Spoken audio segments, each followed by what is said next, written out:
सिर्फ यहां सारे जो साहिब इख्तिदार हैं बस एक ही ज़हन में है कि जी इमरान खान को बाहर कैसे रखना है। तो मैं फिर से आज अब सबको अपील करता हूं कि हमारे पास वक्त कम है। मुझे कहते हैं जी इलेक्शन डिले कर दें अक्टूबर तक। मुझे एक चीज बता दें कि अक्टूबर में इलेक्शन करवाने से मुल्क को क्या फायदा होगा। मुझे यह कन्विंस कर दें कि अगर इलेक्शन डिले होता है तो मुल्क तब तक संभल जाएगा।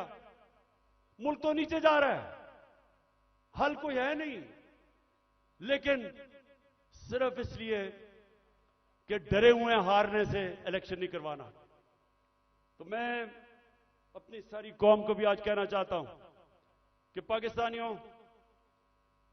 आपने याद रखना है कि आपने किसी सूरत जालिम के सामने सर नहीं झुकाना। आपने अपनी आजादी के लिए ये जो खौफ का बुत है इसको तोड़ना है।